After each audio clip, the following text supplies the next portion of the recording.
Vamos con las noticias de las 7.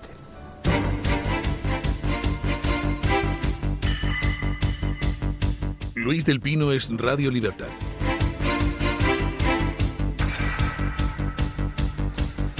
Hola, muy buenos días y cordial saludo para todos. Comenzamos con las noticias de este jueves 29 de mayo contándoles que un miembro de las cloacas del PSOE ha delatado a los máximos responsables de la operación contra la UCO. Javier Pérez Dolcet, empresario que participó en reuniones para conseguir información comprometedora sobre investigadores de la Guardia Civil, ha confesado que Pedro Sánchez y Santos Cerdán conocían y lideraban personalmente esta campaña. En una conversación telefónica grabada en septiembre, Pérez Dolcet aseguró que se trataba de Pedro Sánchez con Santos Cerdán. Esto es Pedro Sánchez directamente con Cerdán, con Santos Cerdán y directamente con Leire. Y además hay muy poca gente adicional que tenga la información y así va a seguir. Según informa El Confidencial, el empresario también reveló que una reunión con Santos Cerdán tuvo que posponerse en julio de 2024 porque el secretario de organización del PSOE fue intervenido quirúrgicamente en el rostro, información que nunca se hizo pública. En otros audios, Pérez Dolcet afirmó que el gran jefe había dado la orden de acabar con esto como sea, aclarando que se llamaba Pedro y se apellidaba Sánchez y que había pegado un puñetazo en la mesa defendiendo que su mujer no es una corrupta. I'm not a crook, que decía Richard Nixon en aquella famosa comparecencia televisiva después de saltar el escándalo del Watergate. I'm not a crook, no soy un corrupto. Pues como un corrupto se fue de la presidencia americana.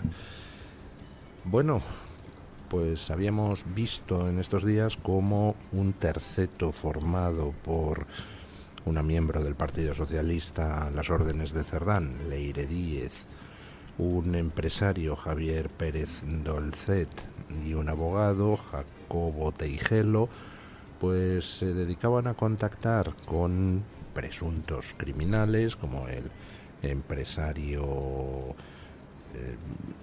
Alejandro Hamlin para tratar de conseguir información acerca de la UCO para poder hacer una campaña de acoso y derribo a esa parte, a esa unidad de la Guardia Civil que está liderando las investigaciones sobre la corrupción del Partido Socialista. Bueno, pues uno de esos tres mosqueteros, uno de los miembros del terceto, el empresario Javier Pérez Dolcet, desvela hoy en El Confidencial que los jefes de la operación pues son Pedro Sánchez y Santos Cerdán, cosa por otra parte pues que ya nos podíamos imaginar todos.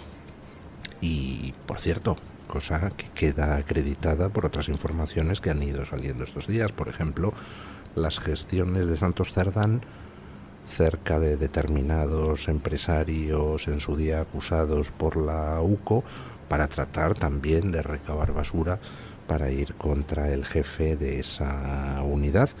O como, por ejemplo, el dato que desvelaba El Español anteayer, importantísimo, de que un alto cargo socialista llamó al periódico El Español y a otros medios, supuestamente, pero al de El Español pues lo dicen los propios interesados, llamó al periódico El Español para que se reunieran con Leire Díez, la fontanera esta de los tres mosqueteros de las cloacas del PSOE, con el fin de que Leire Díez les ofreciera un vídeo de carácter sexual para tratar de destruir a un fiscal de la Fiscalía Anticorrupción, que es el que llevaba los casos referidos a la corrupción de los separatistas.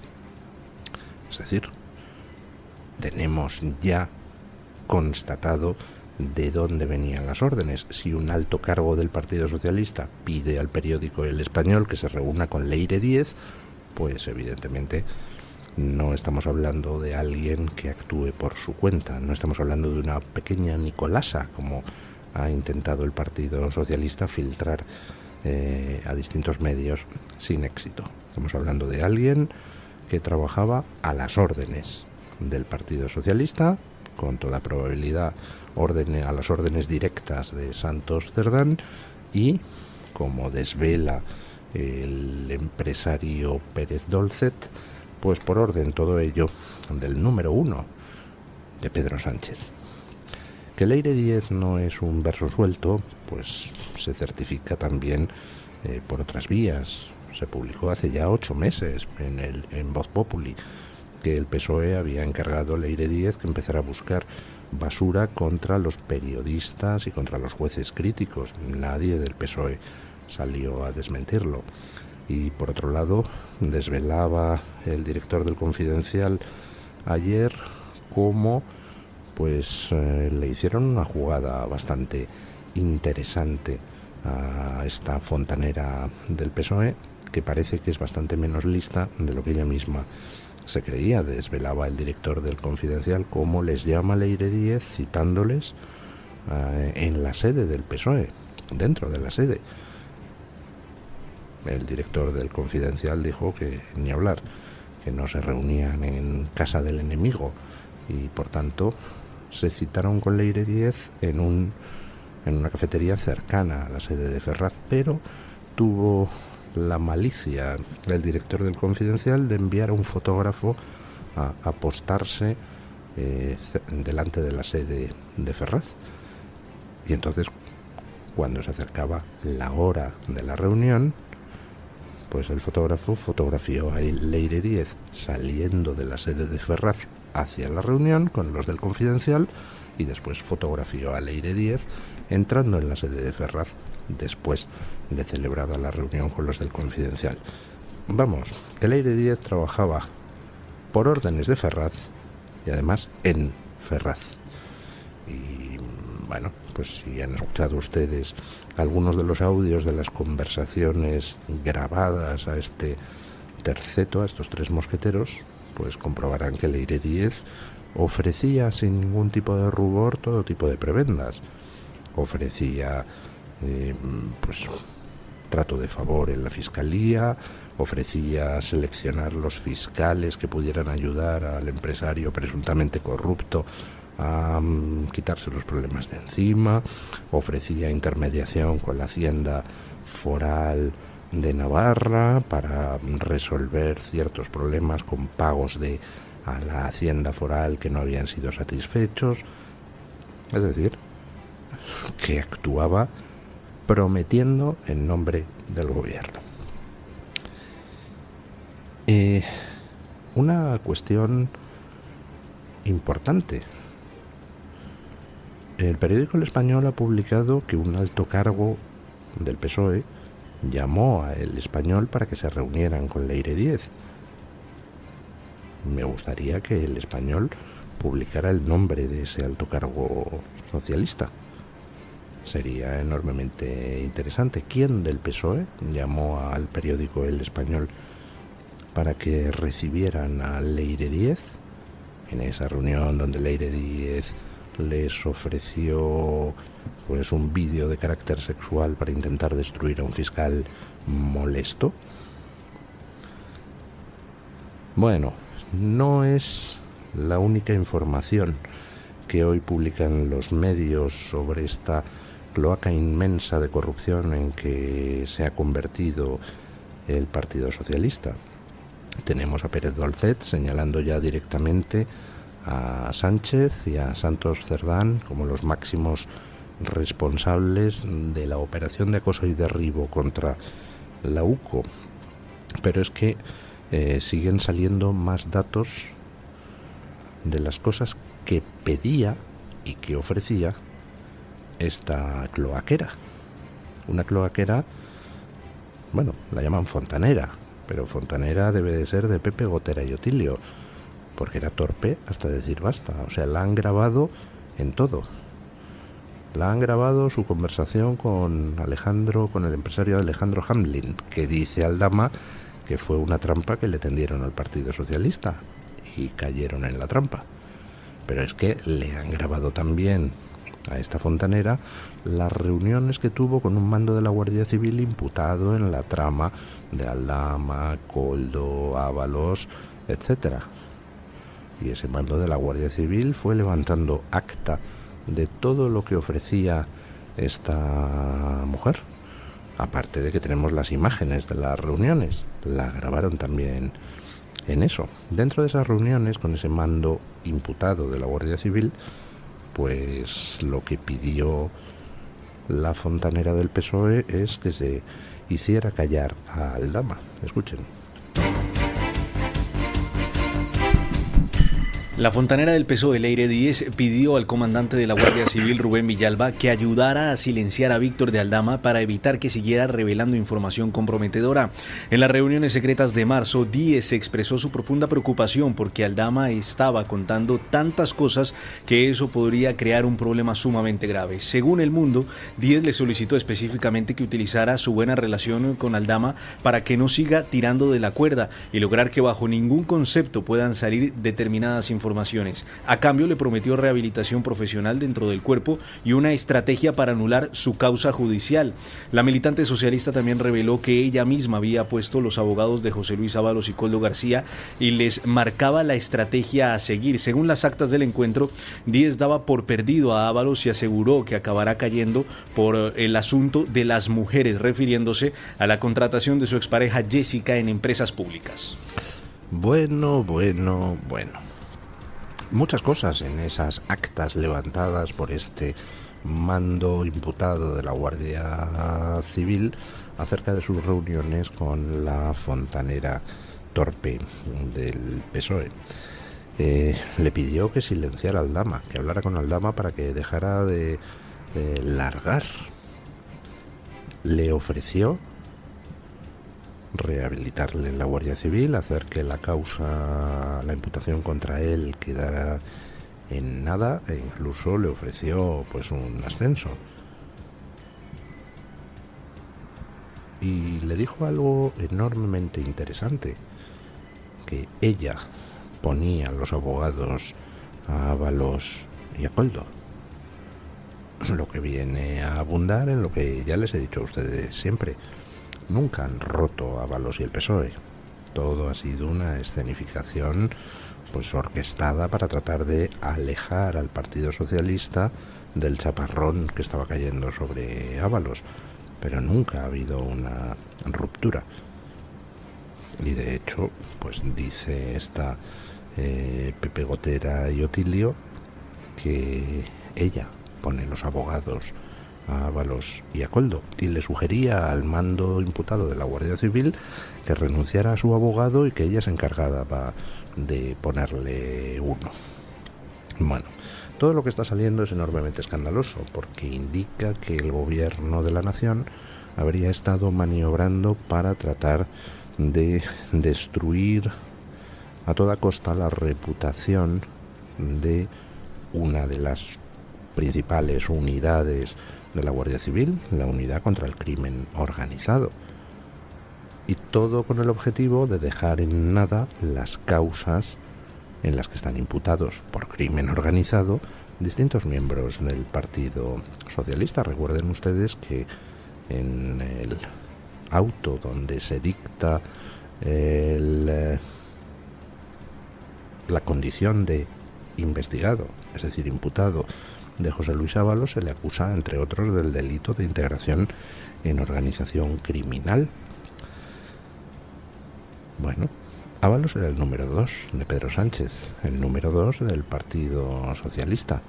El número 2 del Partido Socialista está en estos momentos imputado por integración en organización criminal. ¿Cuál era esa organización criminal? Pues hombre, si unimos las noticias que hoy salen, si vemos cómo uno de los miembros del terceto de fontaneros señala a Sánchez y a Santos Cerdán como los responsables de toda la operación de descrédito de la UCO, pues cada vez está más claro que la organización criminal en la que estaba integrado Ábalos y en la que sigue integrado se llama Partido Socialista Obrero Español.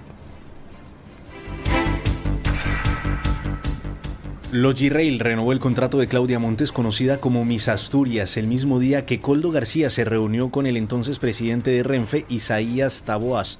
Según la documentación remitida al Tribunal Supremo, el 17 de febrero de 2020, la empresa pública decidió renovar a Montes pocas horas después del encuentro entre Koldo y el directivo de Renfe en el Ministerio de Transportes. Los hechos sucedieron cuando Miss Asturias había sido informada de que se le había abierto un expediente de despido. Tras la reunión entre Koldo y Taboas, Montes recibió buenas noticias. El director general de Logirail le comunicó que se pondrían en contacto con ella para solucionar su situación laboral. Al día siguiente, 18 de febrero, se formalizó su nuevo contrato como supervisora comercial senior. Según la UCO, durante su permanencia en Logirail, Montes trasladaba sus problemas laborales directamente a Koldo García, llegando incluso a presionar con amenazas sobre grabaciones comprometedoras. Miss Asturias ha reconocido ante el Supremo que pidió ayuda a José Luis Ábalos para buscar trabajo y que Koldo fue quien movió su currículum. Bueno, fíjense. El que no tiene padrinos no se bautiza, y el que tiene padrinos pues se bautiza todas las veces que quiere. Resulta que le dicen a Miss Asturias que la van a echar del Logirail. Debe ser porque había alguno en Logirail que, en fin, pues tenía un poco más de escrúpulos que otros a los que les tocó enchufar o mantener a Jessica. Y el mismo día en que, bueno, y la Miss Asturias al recibir la comunicación de que la iban a echar, se pone en contacto con Koldo, y Koldo se reúne con el presidente de Renfe, y el mismo día le dicen de Logirail a Miss Asturias que la renuevan el contrato. Vamos, que aquí había un tráfico fluido e intenso de colocaciones de gente que interesara a uno u otro miembro del Partido Socialista. Pero esta escena pone de manifiesto también una cosa importante: cómo Koldo tenía absoluto mando en plaza. Es decir, Koldo se reúne con el presidente de Renfe y automáticamente renuevan el contrato a Miss Asturias, los de Logirail. ¿Recuerdan ustedes aquella noticia sobre los WhatsApps entre Koldo y Ángel Víctor Torres, por aquel entonces el presidente de la Comunidad Autónoma Canaria? Cuando salieron a la luz esos WhatsApps, yo les pedí a ustedes que se fijaran en el tono, donde quedaba claro que entre Koldo García, exportero de Puticlub, y Ángel Víctor Torres, el que mandaba era Koldo. Es Koldo el que se dirige de forma combinatoria a Ángel Víctor Torres, y es Ángel Víctor Torres el que le responde con tono de disculpa, es que no hemos podido todavía hacer los pagos de las mascarillas y demás. Mandaba Koldo sobre un presidente de comunidad autónoma del Partido Socialista. Y pues pueden ustedes imaginarse por qué mandaba Koldo. Koldo no era un hombre de Ábalos. Koldo era un hombre de Sánchez, al que Sánchez pone al lado de Ábalos para que le ayude en todo. Pero era hombre de Sánchez. Y de ahí le viene el mando. Ábalos no hubiera podido adoptar ese tono perentorio con Ángel Víctor Torres. Ni siquiera Ábalos podría haber adoptado ese tono. Koldo sí, porque está hablando Koldo en nombre del uno, de Pedro Sánchez. Y claro, cuando Koldo se reúne con el presidente de Renfe para decir ¿cómo que vais a echar a esta Miss Asturias?, el presidente de Renfe entiende perfectamente que quien le está hablando, pues hombre, no solo habla por boca de Ábalos, sino que habla también por boca de el uno. Bueno, ayer Amnistía Internacional publicó una denuncia que me apostaría algo a que ustedes no van a ver en la mayoría de los medios. Escuchen. Amnistía Internacional ha denunciado que Hamás ha intensificado la represión contra los palestinos que protestan en Gaza. La organización ha documentado un patrón de amenazas, intimidación y palizas por parte de las fuerzas de seguridad de Hamás contra manifestantes que ejercen su derecho a la protesta pacífica. Desde marzo, los residentes de Beit Lahia han organizado múltiples marchas pidiendo el fin del conflicto y criticando también a las autoridades de Hamás. Los manifestantes han sido acusados de traidores y algunos han sido golpeados con palos durante los interrogatorios. Amnistía entrevistó a 12 personas que describieron cómo fueron citados para interrogatorio, amenazados e incluso golpeados por expresar su oposición. Un manifestante declaró que tenemos derecho a vivir con dignidad y que continuarán protestando sin importar el riesgo. La directora de Amnistía, Erika Guevara Rosas, calificó de abominable y vergonzoso que Hamás intensifique las amenazas contra palestinos que solo quieren vivir mientras sufren las atrocidades de la guerra. Bueno, apostamos sobre en qué medios podrán ver ustedes esta noticia. Los medios occidentales, los medios occidentales al servicio de esa especie de élite transnacional que lleva los destinos de nuestra civilización, están embarcados desde hace muchísimo tiempo en una campaña de fomento del odio antisemita, una campaña donde se recurre a todo tipo de mentiras, por ejemplo que Israel está cometiendo un genocidio. Israel no está cometiendo un genocidio en Gaza. Por ejemplo, que Israel impide que lleguen los alimentos a los gazatíes. Mentira. Quien impide que lleguen los alimentos a los gazatíes desde hace más de un año es Hamás, que se incauta de todo lo que llega a la franja de Gaza. ¿Esos medios van a informar de la represión de Hamás a los gazatíes? Pues no, porque esos medios no informan, esos medios hacen propaganda. Propaganda al más puro estilo de las revistas nazis de los años 30 en la Alemania del siglo pasado. Hacen propaganda antisemita. Tratan de movilizar sin éxito a la opinión pública en contra de Israel. Y nuestros políticos y esos medios están todos muy movilizados para tratar de pararle los pies a Israel en su derecho a la legítima defensa. La opinión pública va por otro lado, como quedó, por ejemplo, de manifiesto en el concurso de Eurovisión hace no demasiados días. Pero ellos siguen en su campaña antisemita y, por tanto, la mayoría de esos medios ocultarán las denuncias de Amnistía Internacional. Fíjense cómo será la cosa en la Franja de Gaza, fíjense cómo será la represión de Hamás a los gazatíes para que Amnistía Internacional entre a denunciar esa represión. Amnistía Internacional, que no es precisamente una organización pro-Israel ni una organización de la fachosfera. Ayer, pues retuiteé algunos vídeos que llegan de Gaza, donde Israel, harta de la situación, harta de dejar entrar ayuda humanitaria para que jamás se incaute de ella y luego encima digan que se mueren de hambre los palestinos, pues harta de todo eso, Israel, de acuerdo con Estados Unidos, ha empezado a asumir el control del reparto de la ayuda humanitaria. Y entonces una ONG organizada por Estados Unidos y con respaldo del ejército israelí está repartiendo comida a los gazatíes.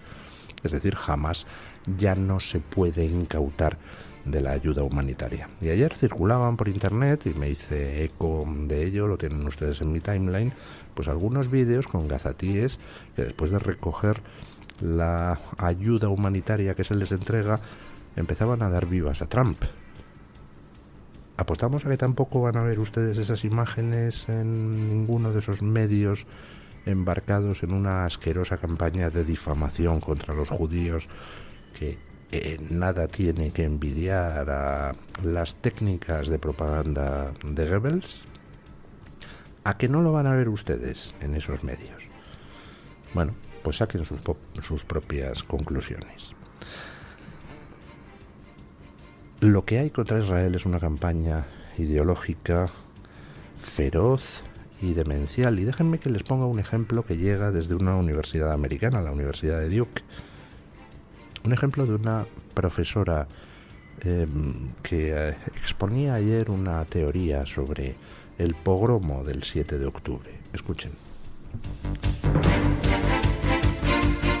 Una profesora de la Universidad de Duke ha generado polémica al afirmar que Israel organizó el ataque del 7 de octubre contra el Festival Nova. Frances Hasso, del Departamento de Estudios de Género, Sexualidad y Feminismo, alega que fueron las fuerzas de defensa israelíes y no Hamas quienes mataron a 1.200 personas y tomaron rehenes en el Festival de Música. La controversia se intensifica tras revelarse que Nimrod Arnin, cofundador del Festival Nova, ha estado colaborando activamente con la inteligencia militar israelí desde el ataque. Según su perfil de LinkedIn, Arnin cofundó el 8 de octubre Cobalt Complex, un centro de operaciones de inteligencia civil que apoyaba al aparato de inteligencia israelí en Gaza. La operación fue tan exitosa que el ministro de Defensa, Yoav Gallant, lo nacionalizó integrándolo a la Dirección de Inteligencia de las Fuerzas de Defensa israelíes. Mientras tanto, la Fundación Tribu de Nova continúa organizando exposiciones en múltiples ciudades para mantener vivo el recuerdo del ataque sufrido el 7 de octubre. Pues ahí lo tienen. Una profesora de la Universidad de Duke, del Departamento de Estudios de Género, Sexualidad y Feminismo, sosteniendo abiertamente en redes que Israel organizó un pogromo contra sí misma el 7 de octubre. Supongo que lo siguiente será decir que los campos de concentración nazis en realidad los crearon los judíos para poder hacerse las víctimas. Ustedes son muy jóvenes, pero les aseguro que hace algunos años la negación del Holocausto, la negación de las atrocidades contra los judíos era un delito. Se perseguía a la gente por eso. Y quienes sostenían ese tipo de teorías, pues tratando de negar los genocidios contra judíos, o incluso de responsabilizar a los propios judíos de sus genocidios, de los genocidios contra ellos, pues hombre, quienes hacían eso era gente que profesaba ideologías neonazis, piraos en su mayoría, gente odiosa a todos ellos, pero provenían de esa órbita ideológica. Ahora lo que vemos es que esos libelos de sangre, esas teorías conspiratorias que culpan a los propios judíos de las persecuciones que sufren, pues ahora vienen de justo el otro extremo del espectro político. La extrema izquierda occidental ha asumido todos y cada uno de los planteamientos de los nazis de los años 30 del siglo pasado, y ahora el antisemitismo es de extrema izquierda y no se cortan un pelo. Son capaces pues hasta de decir que Israel es quien organizó el pogromo del 7 de octubre para matar a 1.200 judíos.